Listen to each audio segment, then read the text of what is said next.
রাহুলের ন্যায়যাত্রার দিকে নজর রাখবো। বিক্রমাদিত্য এই মুহূর্তে সরাসরি রয়েছে প্রতিনিধি। বিক্রমাদিত্য, কি ছবি ধরা পড়ছে?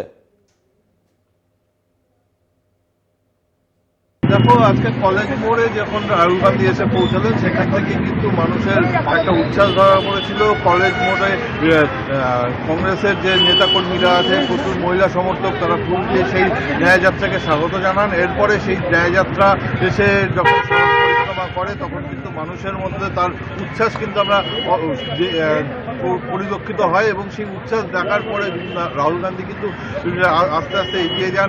যদিও তার যে টার্মিনাস মোড় আছে সেখানে যে মূর্তি রয়েছে সেই মূর্তিতে কিন্তু মাল্যদান করার কথা ছিল, সেখানে কিন্তু তিনি মাল্যদান করেননি এবং সোজাসুজি বেরিয়ে গেছেন। সেখানে সামান্য হতাশ হলেও তবে কংগ্রেসের যে নেতাকর্মীরা আছেন যারা এই রাহুল গান্ধীর যে সভা আছে সেই সভার এই ন্যায়যাত্রার সাথে এগিয়ে যাচ্ছেন, তারা কিন্তু অত্যন্ত উচ্ছ্বসিত এবং তারা কিন্তু চাচ্ছেন এইভাবে যদি আরও নতুন করে উচ্ছ্বাস তাদের মধ্যে এসে পৌঁছায় তারা কিন্তু ভালো রেজাল্ট করবে। কংগ্রেসের যে রেজাল্ট সেই রেজাল্ট কিন্তু আগের থেকে অনেকটাই ভালো হবে এবং তারা একেবারে এমনটাই কিন্তু মনে করছেন তারা, আশাবাদী। আপাতত তোমাকে ধন্যবাদ সঙ্গে থাকার জন্য। বিক্রমাদিত্য এতক্ষণ সরাসরি ছিলেন প্রতিনিধি।